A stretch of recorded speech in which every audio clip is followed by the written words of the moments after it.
Hello friends, स्वागत है आपका इस वीडियो में। इसमें मैं डिस्कस कर रहा हूँ नीट बायोलॉजी पार्ट का solutions. So friends, last video में हमने जूलॉजी पार्ट का 170 तक क्वेश्चन डिस्कस किया था।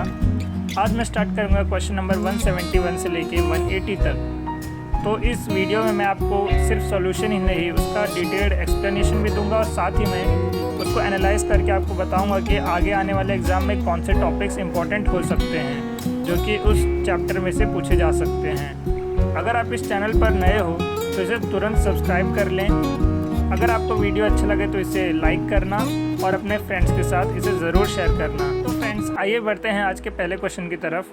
पूछा गया है which is the only enzyme that has capability to catalyse initiation, elongation and termination in the process of transcription in prokaryotes. तो आपको पता है प्रोकैरियोट्स में एक ऐसी एंजाइम जो कि ट्रांसक्रिप्शन के तीनों भी प्रोसेस को कैटालाइज कर सकती है, यानी इनिशिएशन, इलॉन्गेशन और टर्मिनेशन, वो है आरएनए पॉलीमरेज। तो आप सबको पता होगा कि इसमें से जो आरएनए पॉलीमरेज है वो तीनों भी एक्टिविटी कर सकता है। जब वो सिग्मा फैक्टर से बाइंड करता है तो इनिशिएशन में उसकी स्पेसिफिसिटी आ जाती है, अगर रो फैक्टर से बाइंड करता है तो टर्मिनेशन में स्पेसिफिसिटी आ जाती है, और इन बिटवीन प्रोसेस यानी इलॉन्गेशन के प्रोसेस में वो अकेले कैटालाइज कर सकता है। तो तीनों भी प्रोसेस को कैटालाइज करने की शक्ति आरएनए पॉलीमरेज में है। तो इसलिए अगर आप यहाँ पे ऑप्शन देखेंगे डीएनए डिपेंडेंट आरएनए पॉलीमरेज, सिर्फ ऑप्शन 3 में दिया गया है, इसलिए इसका करेक्ट आंसर ऑप्शन 3 हो जाएगा। तो ये बहुत ही सिंपल सा क्वेश्चन एनसीईआरटी बेस्ड ही था, लेकिन सिर्फ आपको थोड़ा सा कॉन्सेप्ट क्लियर होना चाहिए इसमें। नेक्स्ट क्वेश्चन में हमें पूछा गया है which one of the following organism bears hollow and pneumatic long bones. तो आप सभी को पता होगा कि जो एव्स होते हैं यानी जो बर्ड्स होते हैं उनके ही हॉलो और न्यूमेटिक बोन्स होते हैं ताकि वो फ्लाइट यानी उड़ सकें। तो इसलिए यहाँ पे आप देखेंगे तो इसमें से बर्ड्स अगर आप देखेंगे तो नियोफ्रॉन इसमें से एक है जो बर्ड है, तो इसलिए इसका करेक्ट आंसर हो जाएगा ऑप्शन 2। बहुत ही सिंपल सा क्वेश्चन था ये एनिमल किंगडम से। सिर्फ आपको उनके जो साइंटिफिक नेम्स है एनिमल्स के वो याद होने चाहिए और आपको ये पता होना चाहिए कि बर्ड्स के कैरेक्टरिस्टिक्स क्या क्या हैं। अगर आपने एनसीईआरटी अच्छे से रीड किया होगा तो बहुत ही सिंपल सा क्वेश्चन है। अगली बार के लिए आप जो भी अलग अलग क्लासेस हैं उनके कैरेक्टरिस्टिक को अच्छे से याद रखिए, जैसे मैमिलिया, एम्फीबिया, तो ताकि अगर कोई ऐसा क्वेश्चन फिर से आए तो आप उसे ईजिली सॉल्व कर सकें। नेक्स्ट क्वेश्चन अगेन वापस से ये एनिमल किंगडम से ही है। पूछा गया है read the following statements, choose the correct answer from the options given below. तो यहाँ पे हमें करेक्ट सेंटेंसेस को सिलेक्ट करना है। फर्स्ट है metagenesis is observed in helminths. तो ये बात गलत है, मेटाजेनेसिस जो है सिलेंट्रेट्स में ऑब्जर्व होता है, ना कि हेलमिन्थ्स में। तो यहाँ पे आप देखेंगे तो ऑप्शन 3 और ऑप्शन 4 एलिमिनेट हो जाएगा। नेक्स्ट है echinoderms are triploblastic and coelomate animals. तो ये बात सही है। तो अगर आपने बेसिक कॉन्सेप्ट को अच्छे से पढ़ा होगा तो आपको पता होगा जो एस्केलमिंथिस होते हैं वो स्यूडोसिलोमेट होते हैं, और उनके पहले वाले जो थे वो या तो असिलोमेट होते हैं और उनके बाद वाले जो थे वो सिलोमेट्स होते हैं यानी ट्रू सिलोमेट्स होते हैं। तो यहाँ पे आपको पता है एकाइनोडर्म्स एस्केलमिंथिस के बाद आता है, उससे पहले नहीं, तो इसकी वजह से ये सिलोमेट होगा। और यहाँ पे आपको 3 लेयर्स दिखाई देंगे, 3 जर्माइनल लेयर्स दिखाई देंगे, यानी एक्टोडर्म, एंडोडर्म और मीजोडर्म, इसलिए ये ट्रिप्लोब्लास्टिक भी होगा। देन थर्ड स्टेटमेंट में आपको दिया गया round worms have organ system level of body organisation. तो ये बात भी सही है क्योंकि एनसीईआरटी में आपको वैसे भी दिया गया है कि राउंड वर्म्स में ऑर्गन सिस्टम लेवल तक का ऑर्गेनाइजेशन पाया जाता है। स्टार्टिंग अगर आप देखेंगे तो सिर्फ सेल लेवल का हो सकता है, फिर बाद में tissue level, then organ level, उसके बाद में ऑर्गन सिस्टम लेवल और उसके बाद में पूरा ऑर्गेनिज्म बनता है। तो यहाँ पे आपको पता है कि राउंड वर्म्स में ऑर्गन सिस्टम लेवल डेवलप हो जाता है, इसलिए ये भी करेक्ट स्टेटमेंट है।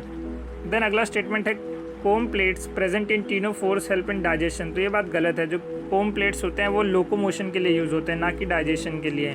तो ये बात तो सही है कि टीनोफोर्स में प्रेजेंट होते हैं, लेकिन वो डाइजेशन नहीं लोकोमोशन के लिए यूज़ आते हैं, इसलिए यहाँ पे स्टेटमेंट डी भी गलत हो जाएगा। तो इससे ऑप्शन 2 भी एलिमिनेट हो गया, ऑप्शन 1 ही इसका करेक्ट आंसर होगा। फिर भी हम ऑप्शन ई को एक बार रीड कर लेते हैं। दिया गया water vascular system is characteristic of echinoderms. तो ये बात भी सही है, वाटर वेस्कुलर सिस्टम से ही वो जो फीडिंग करता है एकाइनोडर्म, जैसे आपको याद होगा स्टारफिश इसका एक बहुत ही जाना माना एग्जाम्पल है, उसके अंदर भी वाटर वेस्कुलर सिस्टम है जो काफ़ी इंपॉर्टेंट, उसके बॉडी फंक्शन में बहुत ही इंपॉर्टेंट पार्ट प्ले करता है water vascular system. Next question है रिप्रोडक्टिव हेल्थ चैप्टर से। पूछा गया है मैच द फॉलोइंग टाइप का एक क्वेश्चन। सो फर्स्ट आपको जो दिया गया है वो है आईयूडीज़। आपको अगर पता होगा तो फैगोसाइटोसिस और sperm with in the uterus कराने के लिए होता है। इसमें भी आपको डिफरेंट टाइप्स ऑफ आईयूडीज़ पता होंगे, कॉपर टी वगैरह। तो इसमें से जो जैसे LNG, प्रोजेस्टासर्ट या फिर कॉपर टी, ये सब जो होते हैं या आयोडीज होते हैं जो phagocytosis of sperm with in the uterus कराने के लिए यूज़ में आते हैं। तो यानी बी के आगे होगा 3। तो जैसे अगर आप देखेंगे तो इसका ऑप्शन करेक्ट हो जाएगा ऑप्शन 3। वेसेक्टोमी आपको पता है कि जो वास डिफरेंस है उसके रिमूवल को कहा जाता है। ट्यूबेक्टोमी फेलोपियन ट्यूब्स के रिमूवल को कहा जाता है, यानी डी के आगे 4 और सी के आगे 2। और वोल्ट्स आपको पता है एंट्री ऑफ स्पर्म को ब्लॉक करते हैं इन द सर्विक्स। तो इसलिए यहाँ पे इसका करेक्ट आंसर हो जाएगा ऑप्शन 3। बहुत ही सिंपल सा application based question reproductive health chapter से। नेक्स्ट क्वेश्चन है sphincter of Oddi is present at. तो आपको ये डाइजेशन चैप्टर से क्वेश्चन पूछा गया है और ये बहुत ही सिंपल सा क्वेश्चन है क्योंकि ये लाइन एनसीईआरटी में डायरेक्टली दी गई है, इसलिए बहुत ही सिंपल सा क्वेश्चन है।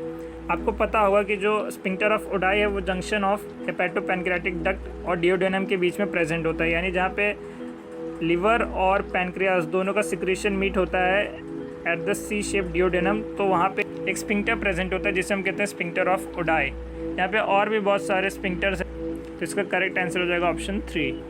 अगला क्वेश्चन है शारगाफ रूल के ऊपर बेस्ड। पूछा गया है if adenine makes 30% of the DNA molecule what will be the percentage of thymine, guanine and cytosine. तो आपको पता है जितना एडेनिन होगा उतना ही थाइमीन होगा, तो यानी ए और टी दोनों भी 30% हो जाएंगे। तो यहाँ पे ये तीनों भी ऑप्शन एलिमिनेट, इसका करेक्ट आंसर हो जाएगा ऑप्शन 4। और बाकी भी मैं आपको बता देता हूँ, अगर ए और टी 30-30 हो गया तो यानी ओवरऑल 60% आपने यहाँ पे कंज्यूम कर लिया। अब आपके पास बचा है 40% न्यूक्लियोटाइड। आपको बताने कि 40% किस रेशियो में डिवाइड होगा, तो 40% में सी और जी भी इक्वल अमाउंट में ही होंगे, तो यानी 20% सी होगा और 20% जी होगा, 30% टी होगा और 30% ए आपको दिया ही है। तो यहाँ पे अगर आप देखेंगे तो इसका करेक्ट आंसर ऑप्शन 4 है, जो कि आप डायरेक्टली एक ऑप्शन भी मैच करने से बता सकते हैं कि इसका करेक्ट आंसर 4 है। Next question again animal kingdom से मैच द फॉलोइंग टाइप का क्वेश्चन है।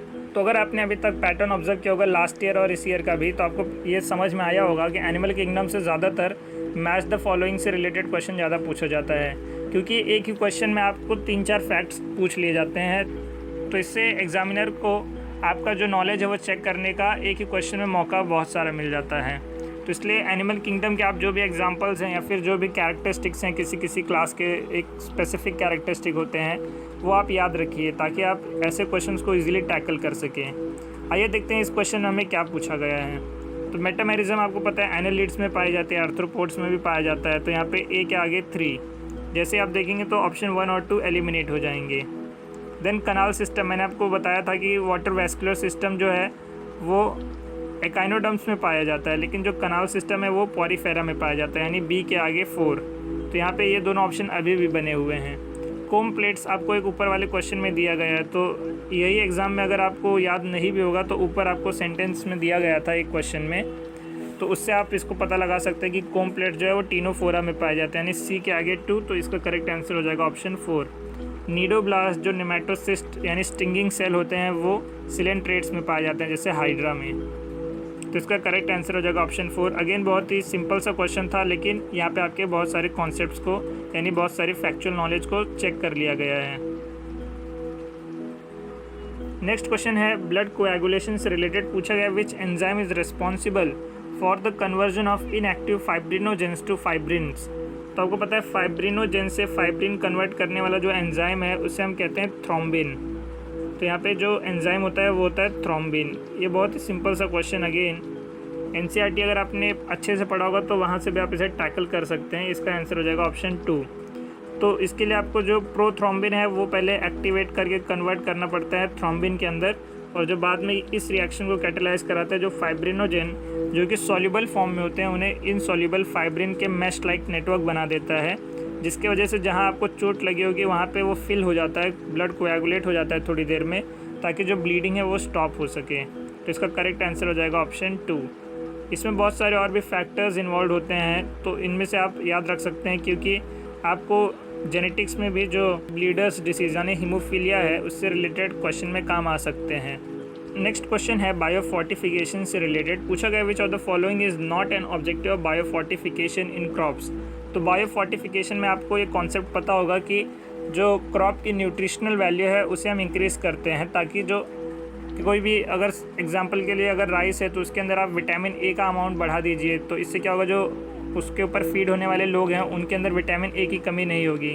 या फिर अगर कोई चना वगैरह है तो उसके अंदर आप प्रोटीन्स का अमाउंट इंक्रीज़ कर दीजिए, जो ग्राम होता है, दाल होता है, उसके अंदर आप प्रोटीन का अमाउंट इंक्रीज़ कर दीजिए, यानी उसे बायो फोर्टिफाइड कर दीजिए, जिसकी वजह से जो पॉपुलेशन इसको खाएगा उसके अंदर माल न्यूट्रिशन होने के चांसेस कम हो जाएं। क्वेश्चन में हमें पूछा गया है which is not an objective, तो ये एनसीईआरटी में वैसे तो लिस्ट आउट किया गया है। आइए देखते हैं कि इसमें हमें क्या पूछा गया है। Improve the micro nutrient and mineral content, तो ये बात सही है, हम बायो फोर्टिफिकेशन में यही तो करते हैं।